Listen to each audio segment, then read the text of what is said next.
Sir कुछ practice questions देखते हैं इस वेरिएबल कंसीडरेशन के कॉन्सेप्ट के ऊपर। अगर हम अपने पास IFRS 15 के हैंडआउट में क्वेश्चन नंबर 16 पर आए, कहता है on 1st November 2018 an entity entered into a contract with a customer to build an asset for 1 million. In addition, the terms of the contract includes a penalty of 1 lakh if the construction is not completed within 3 months from the date of contract. 1st November 2018 पे हमने contract किया customer के साथ 1 million का asset बनाना है अगले 3 महीनों में। अगर 3 महीनों में एसेट कंप्लीट ना हुआ तो मुझ पे 1 लाख रुपए की पेनल्टी भी लगेगी, यानी कि अब मेरा रेवेन्यू का अमाउंट 1 मिलियन नहीं बल्कि 1 मिलियन से कम होके 9 लाख हो जाएगा। By the year ended 31 December 2018 the contract is 60% completed and the entity expect that construction will not be completed by 31 जनवरी 2019। 1 नवंबर पे कॉन्ट्रैक्ट स्टार्ट किया तो 3 महीने की डेडलाइन एंड कब हो रही है? 31 जनवरी 2019 पे। कह रहे ईयर एंड तक कॉन्ट्रैक्ट 60% कंप्लीट हो गया है, लेकिन हमें नहीं लगता कि ये 3 महीनों के अंदर इन टोटलिटी कंप्लीट होगा। However the construction is actually completed on 28 जनवरी 2019, लेकिन ये कॉन्ट्रैक्ट एक्चुअल में कंप्लीट हो गया 28 जनवरी 2019 पे। Generalise the above. बहुत आसान सा सवाल है सर, जरा खुद से सॉल्व करें इसे।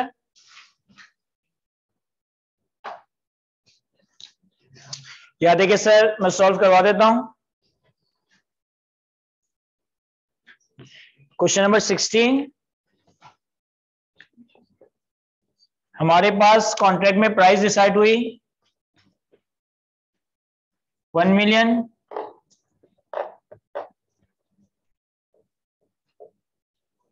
इस 1 मिलियन में से 9 लाख रुपए फिक्स्ड है जो मैं एनियो मिलेंगे और 1 लाख रुपए का अमाउंट वेरिएबल है जो कि हमें उस वक्त मिलेगा अगर हमने ये कॉन्ट्रैक्ट टाइम पे 3 महीनों में कंप्लीट करा। अब 31 दिसंबर 2018 तक ये कहता है कि हमारा कॉन्ट्रैक्ट कितना कंप्लीट है सर? 60%। और हमें लगता है कि हम इस कॉन्ट्रैक्ट को टाइम पे कंप्लीट नहीं कर सकेंगे। चूंकि अगर हम कॉन्ट्रैक्ट को टाइम पे कंप्लीट नहीं कर सकेंगे तो हमारी ट्रांजेक्शन प्राइस में सिर्फ और सिर्फ 9 लाख कंसीडर होना चाहिए। तो 9 लाख रुपए का 60% 540,000 का हम रेवेन्यू रिकॉर्ड करेंगे। आसान सी जनरल एंट्री बन जाएगी हमारे पास, रिसीवेबल या contract asset debit revenue credit. Sir ये कॉन्ट्रैक्ट एसेट क्या चीज है, ये अभी कॉन्सेप्ट मैंने आपको बताया नहीं है। जब हम स्टेप 3 कंप्लीट कर लेंगे तो मैं आपको contract asset, contract liability, contract cost के सारे कॉन्सेप्ट डिलीवर करूंगा। तो अभी फिलहाल इसको रिसीवेबल समझ के ही लिख लें। तो 540 से हमने कॉन्ट्रैक्ट एसेट रिसीवेबल या रेवेन्यू क्रेडिट कर दिया। अब हुआ ये कि हमने सोचा तो था कि 31 जनवरी तक ये पूरा नहीं होगा, लेकिन एक्चुअल में हमने 28 तारीख को ये कॉन्ट्रैक्ट पूरा कर दिया। तो फिर 28 जनवरी 2019 पे हमारे कॉन्ट्रैक्ट कंप्लीट हो गया। तो हमारे कॉन्ट्रैक्ट की ट्रांजेक्शन प्राइस कितनी बन गई? 1 मिलियन। और कॉन्ट्रैक्ट चूंकि 100% कंप्लीटेड है तो 1 मिलियन का टोटल रेवेन्यू रिकॉर्ड हो जाना चाहिए, लेकिन कुछ अमाउंट मैं ऑलरेडी रिकॉर्ड कर चुका हूं, दैट इज 540। तो जितना डिफरेंशियल अमाउंट है दैट इज 460। अभी हमारा एडिशनल रेवेन्यू आ जाएगा रिसीवेबल या फिर contract asset debit revenue PNL में क्रेडिट 460। तो बहुत आसान सा कॉन्सेप्ट, आसान सा सवाल था, कॉपी करें इससे। तो फिर अगले सवाल देखते हैं, आगे बढ़ते हैं सर। एक और सवाल देखते हैं, इसमें कोई एंट्री वगैरह नहीं बनानी, बस हमें एस्टिमेशन के हवाले से कुछ डिस्कशन करनी है। An entity entered into a contract with a customer to build a customized asset. The promised consideration is 2.5 million, but that amount will be reduced or increased depending on the timing of the completion of the asset. Specifically for each day after the deadline the asset is incomplete, the promised consideration is reduced by 10,000. For each day before the deadline the asset is complete, the promised consideration is increased by 10,000. कह रहे हमने customer के साथ contract किया, कोई customised asset बनाना है 25 लाख रुपए का और टाइम पे बनाना है। हर डिले के साथ 10-10 हजार रुपए से हमारी कंसिडरेशन कम होती जाएगी और हर दिन अर्ली कंप्लीशन के ऊपर हमारी प्राइस 10 हजार रुपए से बढ़ती जाएगी। In addition, upon the completion of an asset a third party will inspect the asset and assign a rating based on metrics that are defined in the contract. If the asset receives a specified rating, the entity will be entitled to an incentive bonus of 1,50,000 rupees. और इसके अलावा ये भी है कि asset जो complete हो जाएगा तो हम इसकी एक थर्ड पार्टी इंस्पेक्शन करवाएंगे, और थर्ड पार्टी इंस्पेक्शन में अगर हमारे एसेट को कोई स्पेसिफिक रेटिंग मिलती है तो हमें 1.5 लाख रुपए का बोनस भी मिल रहा होगा। तो हमारे पास इस कॉन्ट्रैक्ट में टोटल 2.5 मिलियन की प्राइस है। इसमें से 10,000 रुपए पर डे इंक्रीज या डिक्रीज हो सकता है, ये वेरिएबल कंसिडरेशन का एलिमेंट है, और 1.5 लाख रुपए का एक स्पेसिफिक परफॉर्मेंस बोनस मिल सकता है, ये एक वेरिएबल कंसिडरेशन है। दोनों का एस्टिमेट करेंगे। अगर इस बात के हाई चांसेस हैं कि हमें वेरिएबल कंसिडरेशन की इंटाइटलमेंट होगी, आगे जाके रेवेन्यू को रिवर्सल करने की नौबत नहीं आएगी, तो ही आप इसे रेवेन्यू रिकॉग्निशन के लिए कंसिडर करोगे।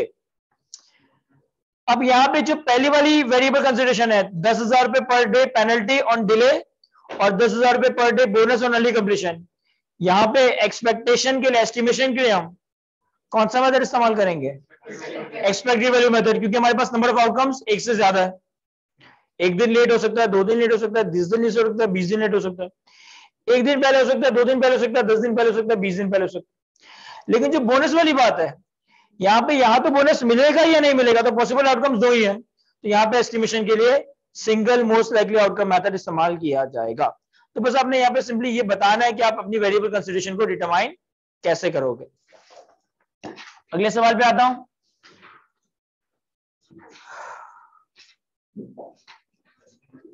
क्वेश्चन नंबर 18 आपकी आईकेएफ के स्टडी पैक का सवाल है, मारिया लिमिटेड के नाम से।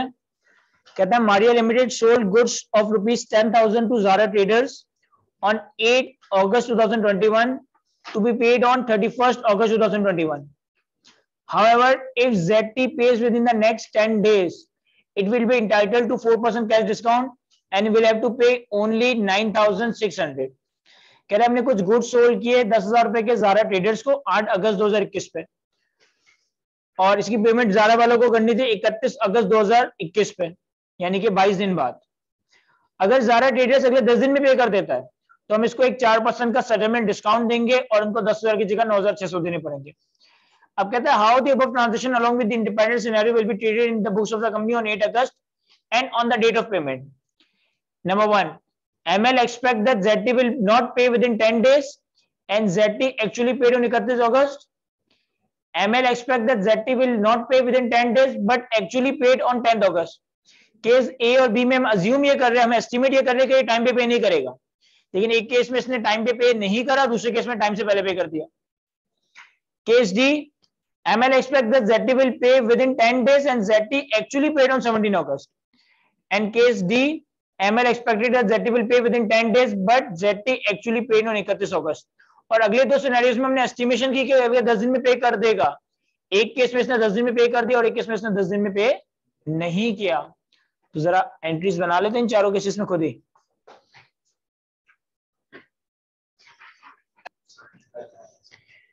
यहां देखिए सर, बहुत आसान सा सवाल, फिर भी मैं सॉल्व करवा देता हूं इसे। क्वेश्चन नंबर 18, 4 पार्ट इसके, part A, B, C and D. Customer को हमने एक चीज 10,000 की सेल करी, 22 दिन बाद उसे पैसे देने थे।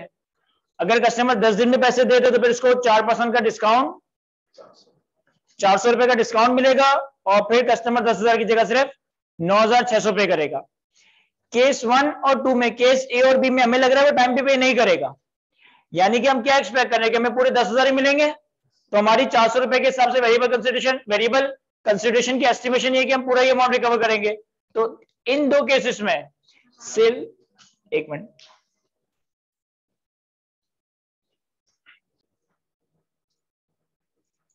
यहां सुनिएगा सर, हमारे पास 4 केसेस हैं। 10,000 का हमने एक प्रोडक्ट सेल करा 8 अगस्त पे, अगर अगले 22 दिन के बाद वो पेमेंट करता है 31 अगस्त तक तो वो पूरे 10,000 पे करेगा कस्टमर, और अगर अगले 10 दिनों में पे कर देता है तो फिर हमें 4% का डिस्काउंट देना है, यानी कि 10,000 की जगह सिर्फ 9,600 मिलेंगे।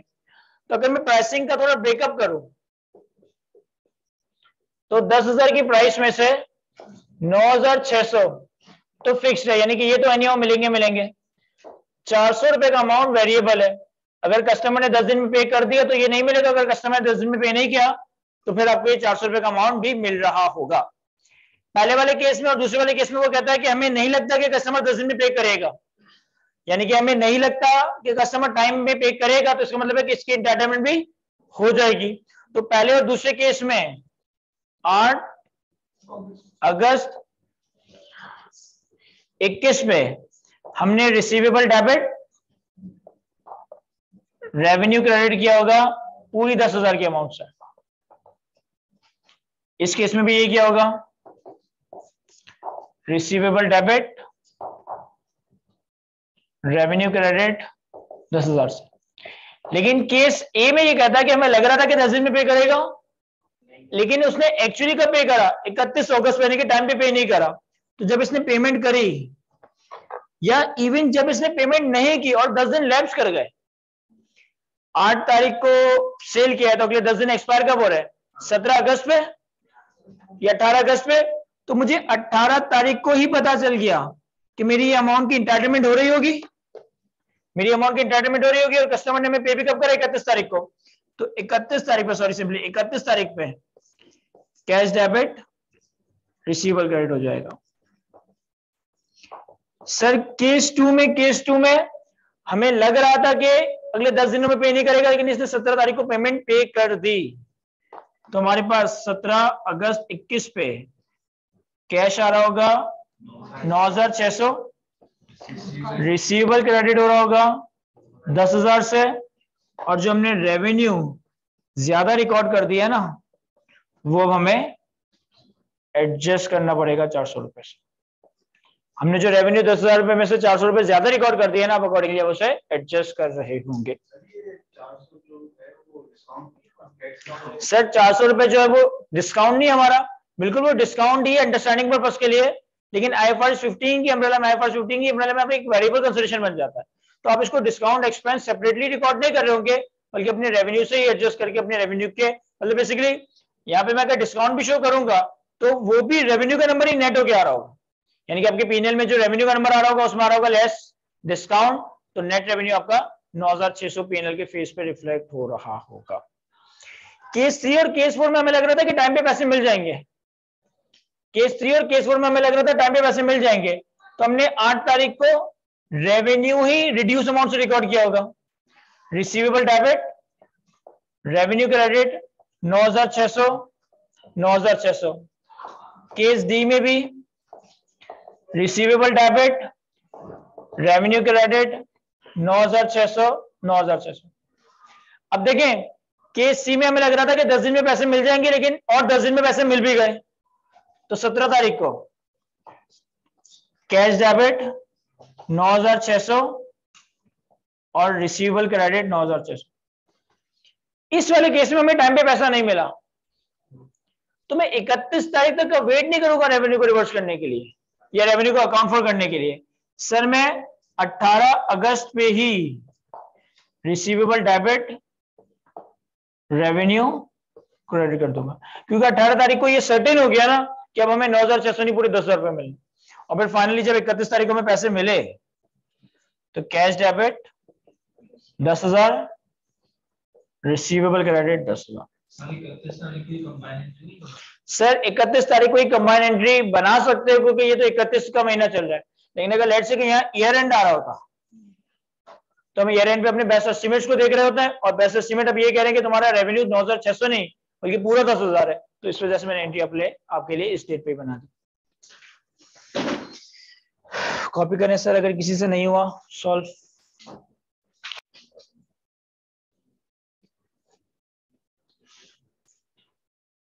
बढ़े आगे, टाइम हो गया ना उसका। एक सवाल रीड कर लेते, अगर नमाज ब्रेक लेना चाहे तो नमाज ब्रेक ले लें, हम 8, 10, 8, 15 पे रिज्यूम करते हैं क्लास को।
सारा पानी ऐसे बाहर हो गया, ऐसा होता है अंधेरे की वजह से।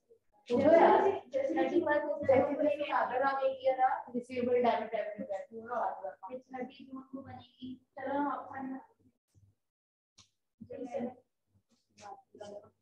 मुझे ठीक करना है जब यहाँ पे आते हुए जींस पर देखते मैं तो जहाज पे डाली थी यार। ऐसा ना ऐसे छोटे यूनिवर्सिटी में जींस नीचे नजर आ रहे हैं अब इनको जहाज पे नहीं बनाना। तुम्हें ऐसा लगता होगा अलग ही आदत हो गई है नहीं छोड़ो यार बाहर बोलना नहीं यार मेरी फ्रेंड की तरफ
आज फिर सोचा तो सुबह में एक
सवाल शायद पूरे नहीं हो रहे।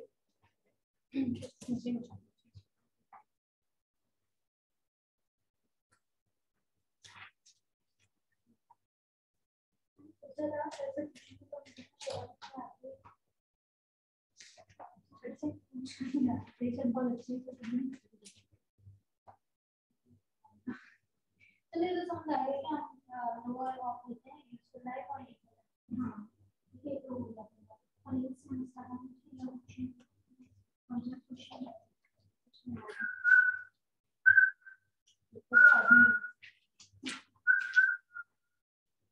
अच्छी है ना, छोटे छोटे ना इसमें तो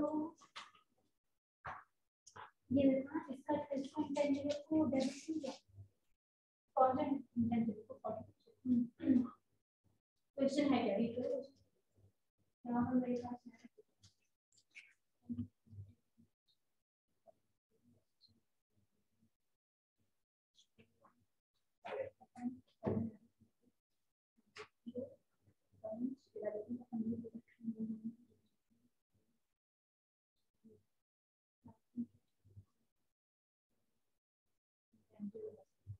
तो इंटेंजिबल एसेट के तरह से उसको कर दिया था, कैपिटलाइज कर दिया, ठीक है। इसमें इक्विपमेंट था, पहले तो हमने सारा कुछ निकाल लिया जो हमको चाहिए था,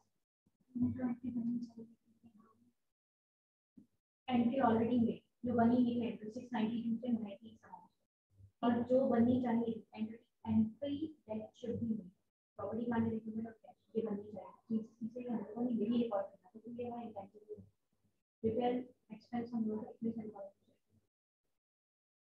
हैं और अब इसके बाद हमारे इंटेंजिबल जो है ना, अच्छा इस इंटेंजिबल को मुझे भी नीड टू रिकॉर्ड कर, ये तो सही समझ आ गया कि मतलब हम सारे से रिकॉर्ड है चाहे रिपेयर एक्सपेंस जो वो हटा दिए, इंटेंजिबल पे अमोर्टाइजेशन रिकॉर्ड होती है वो तो ये है, हां तो ये वही है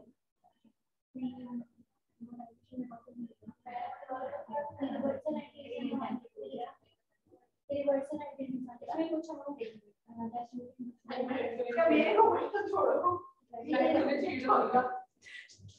लग ही नहीं रहा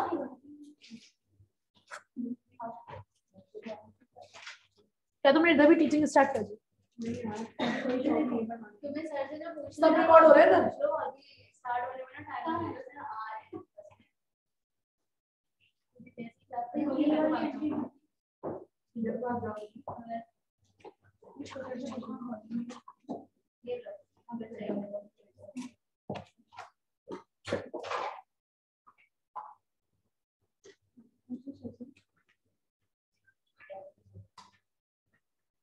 सही बात है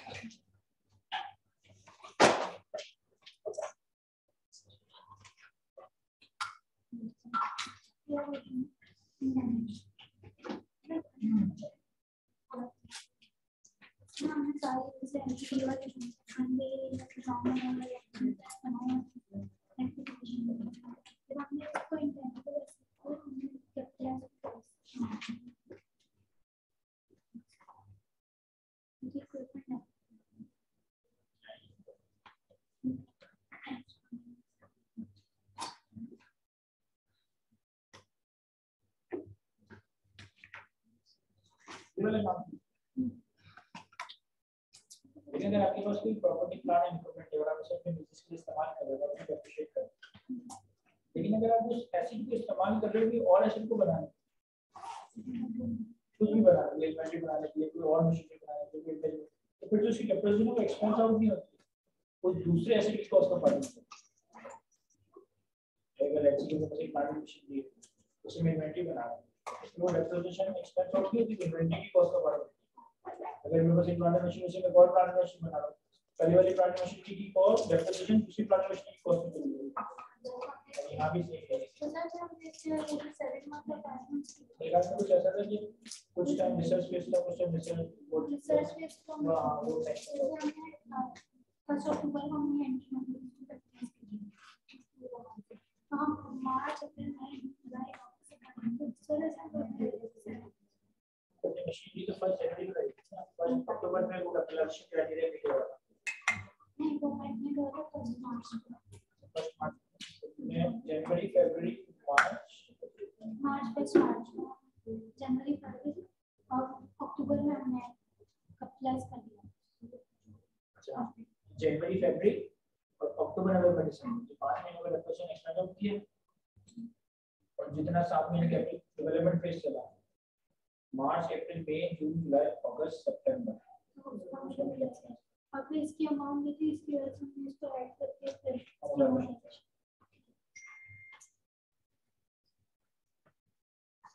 फिर से क्वेश्चन सॉल्व करें।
सॉल्व कर लिया क्वेश्चन नंबर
20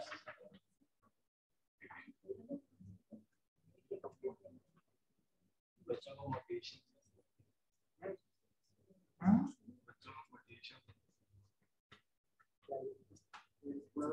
गोल सेट करो अपना गोल सेट करो अपना वहां तक नहीं बस कभी बढ़ना स्टार्ट करो टाइम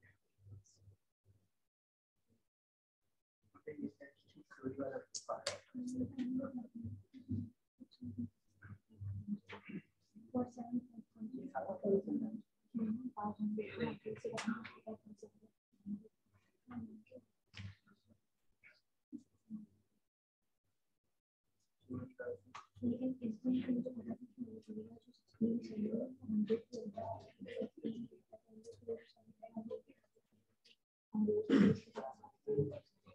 लेकिन मैं यहाँ पे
क्या थर्सडे मंडे का तो 31 है ना, मंडे को अगर शिफ्टिंग हो गई तो सही है, वरना फिर हम ऑनलाइन क्लासेस लेंगे।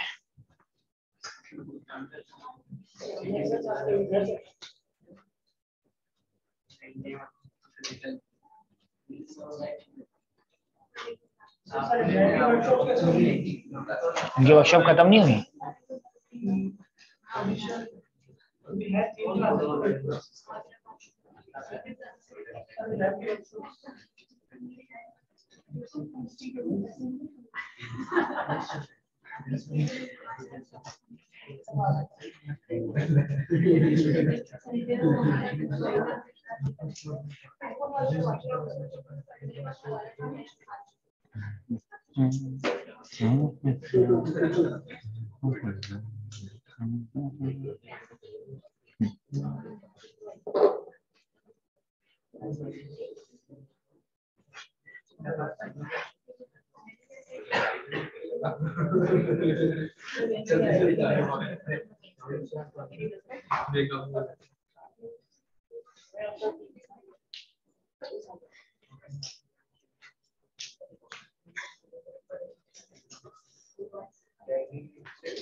या देखिए सर, मैं सॉल्व करवा देता हूं क्वेश्चन नंबर 22। इस सवाल में हमारे पास कस्टमर के साथ हमने प्रोडक्ट ए सेल करने का कॉन्ट्रैक्ट किया है, agreed price of 100 per unit. अगले 12 महीनों में अगर कस्टमर हमसे 1000 यूनिट्स परचेज कर लेता है तो प्राइस रेट्रोस्पेक्टिवली रिड्यूस होकर 90 हो जाएगी, अदरवाइज 100 ही होगी। तो मैं यूं कर सकता हूं कि जो हमारे पास प्राइस एग्री हुई है 100 की, इसमें से 90 फिक्स्ड है और 10 वेरिएबल है, डिपेंडिंग अपॉन कि कस्टमर अपना टारगेट मीट करता है या नहीं। अब हुआ कुछ यूं कि ईयर एंड तक हमने 75 यूनिट सेल करे और 75 यूनिट सेल करे तो अभी तो 1000 का टारगेट मीट नहीं हुआ, तो हमने कस्टमर से 75 यूनिट्स के पैसे लेने होंगे। तो 31 दिसंबर 18 पे हम अपने पास रेवेन्यू कितना रिकॉर्ड करेंगे सर? 75 units into 100, 7,500। इसके बाद 30 जून का हमारी कंपनी का हाफ ईयरली एंड आया। हाफ ईयरली एंड पे इसने हमसे मजीद 500 यूनिट्स एक्वायर करे और अब हमें लगता है कि हमसे ये 1000 यूनिट्स का टारगेट मीट कर लेगा।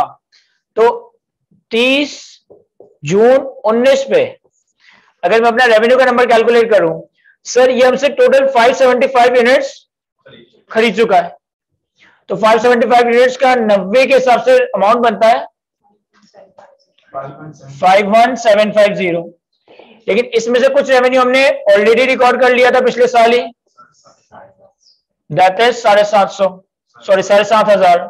तो जो डिफरेंशियल अमाउंट है 44,250, ये हमारा रेवेन्यू वो अमाउंट है जो कि हमने 30 जून 2019 तक मजीद अकाउंट फॉर करना होगा। बेसिकली दो चीजों का ब्रेकअप है। एक तो 500 यूनिट जो मैंने इस हाफ ईयर में रिकॉर्ड करे, इस हाफ ईयर में सेल करे, उन 500 यूनिट्स का 90 के हिसाब से रेवेन्यू 45,000।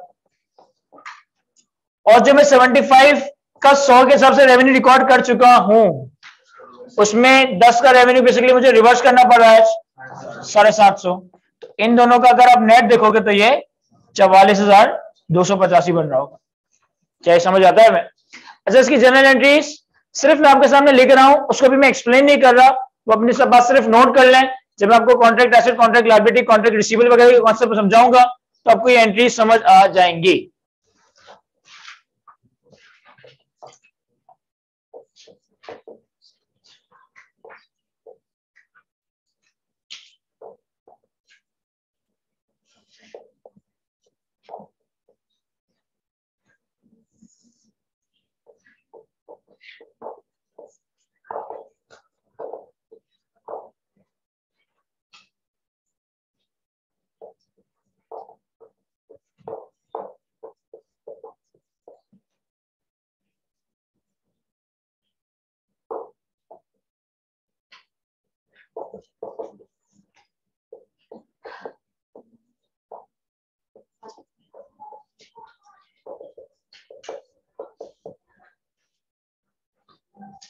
इन दोनों का डिफरेंस देखो कितना है।